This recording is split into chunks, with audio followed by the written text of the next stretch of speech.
What is going on, everybody? It's your boy John, and welcome back to Gearbox. So today we've got a complete 180 video for you. It has nothing to do with cars. It has nothing to do with aviation. What we're talking about today is actually what I do for my job day to day, right? Of course, if you look at my subscriber count and my views and everything like that, clearly I'm not supporting myself off of this endeavor.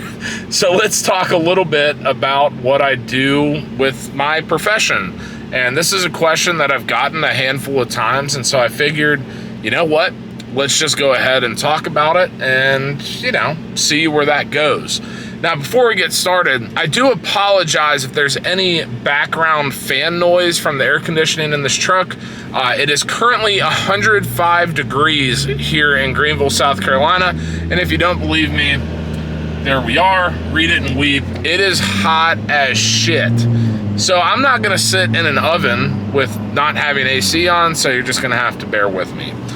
But anyway, before we get into where I work, what I do, so on and so forth, let me give you guys a little bit of background on my life, because that does play a part in this story. So, number one, if you've been here for a while, or if you just see me, like, in person, I guess, I'm a pretty not small guy.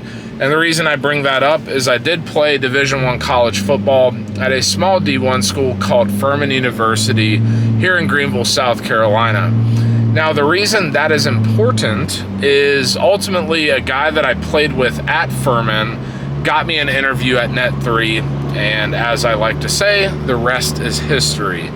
But backing it up a little bit further than that, as you guys know, I am a big car guy. I love the automotive industry. I love cars in general, as well as I love aviation. I'm a pilot. I love all of that sort of stuff, both of which, as far as industries are concerned, is a big, opportunity here in the upstate of South Carolina. So number one, we have BMW here.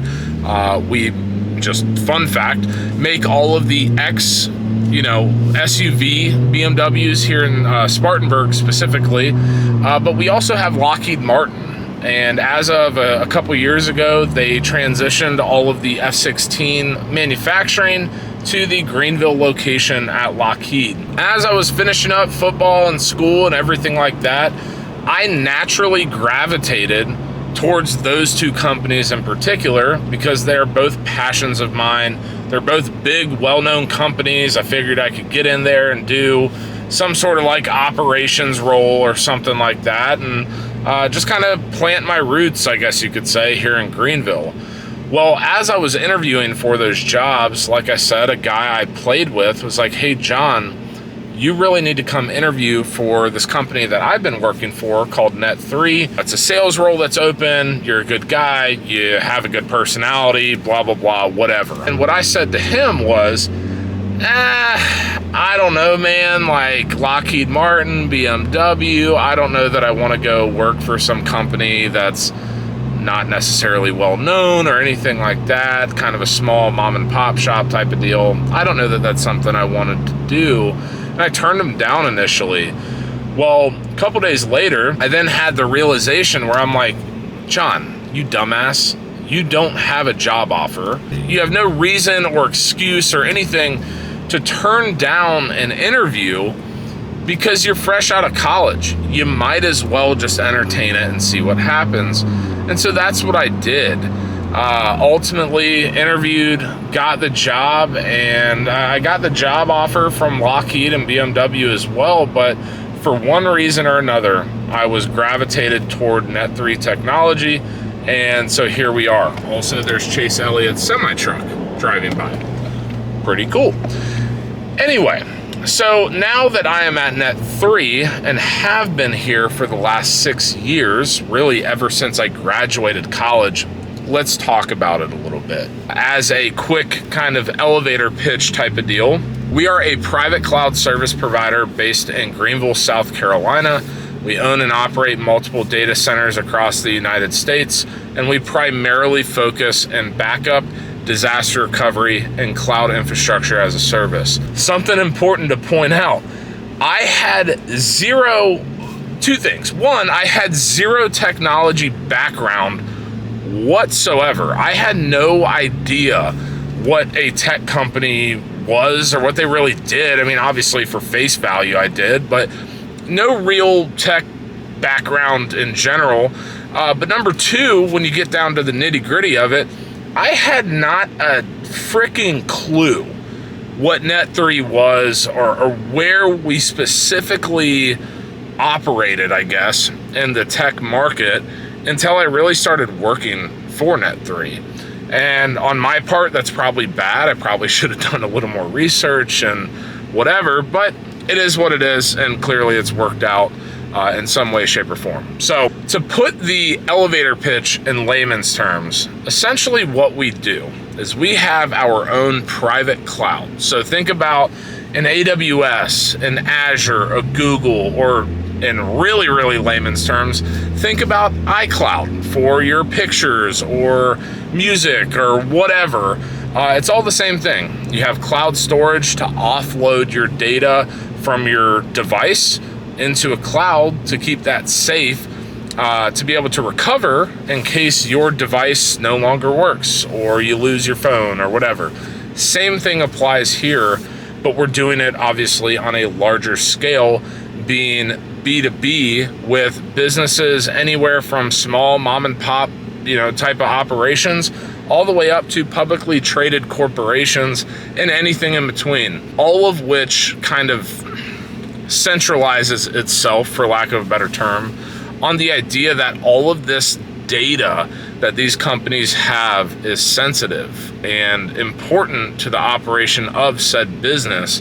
So we want to get that data offloaded to a cloud, in this case Net3, in case things go wrong, right? A lot of our use cases come to mind when we talk about ransomware attacks. So a hacker coming into an environment, locking down that data, sending a email company-wide saying, hey guys, I have your data, I've got you by the balls basically, why don't you pay me $1.5 million in Bitcoin, because it's untrackable, and I will unlock your data for you and you'll be back to normal. Well, with what we sell, these customers of ours can recover from ransomware without paying the ransom.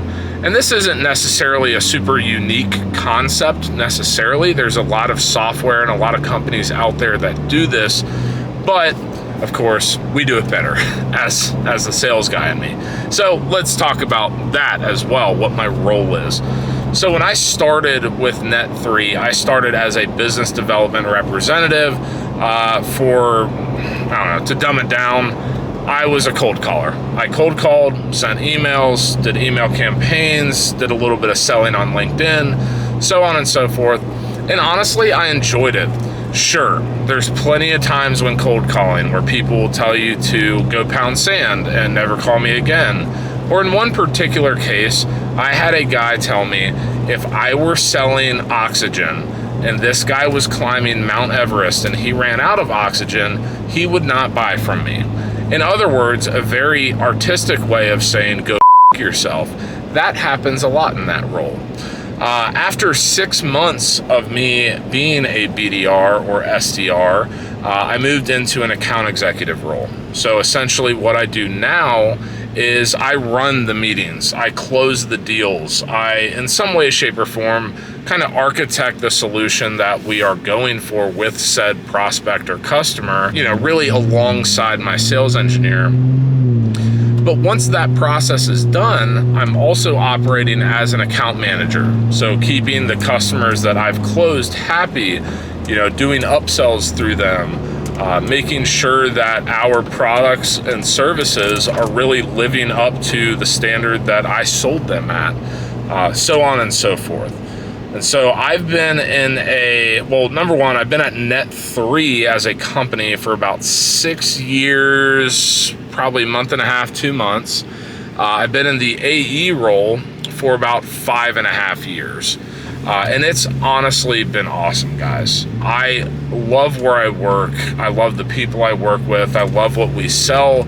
I've seen it work 1,000 times over with ransomware attacks or customers getting hit by a hurricane or something along those lines. And so it really helps you kind of sell the solution because you've seen it work, if that kind of makes sense. So anyway, that's really my day-to-day. I'm on 1,000 calls a day, it feels like, you know, whether it's scheduled calls or customers calling me for God knows what, but I really enjoy it. And if for whatever reason I have any people watching this video that just so happen to be an IT director, IT manager, sysadmin, VP of IT, CIO, CTO, you name it, and you want to talk about these things, let me know.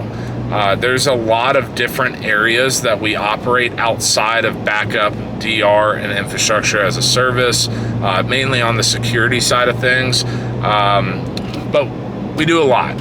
So anyway, you know, to kind of wrap things up here, guys, I love what I do. Really, I never expected myself to be the kind of guy where I'm gonna work for a company for multiple years at a time and just kind of, I don't know, climb the corporate ladder, so to speak, which I do not work for like corporate America, so let that be known. But you get the gist. I never expected myself to be that kind of guy. But what I realize is that when you have a good company, when you have good leadership, when you have all these good things, that really starts to overshadow the idea of chasing the extra $10,000 annually or whatever you want to say.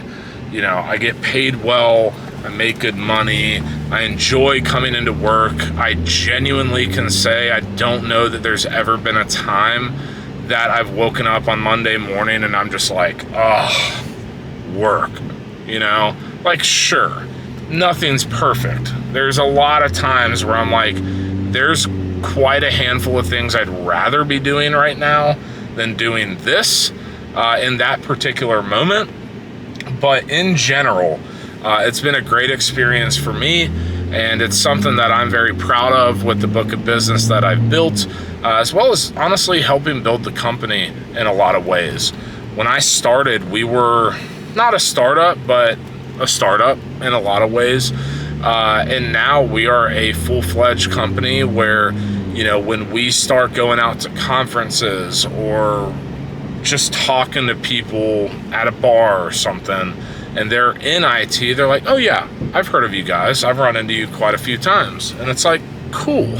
You know, in a lot of ways, I see that as a success for me because I've been out there putting in the work, trying to make that type of stuff happen. But long story short, I love it. Wouldn't change it for the world. And really, I don't foresee myself doing anything else unless I were to like start my own company. Really, if you got good people, if you get paid well, if you get treated well,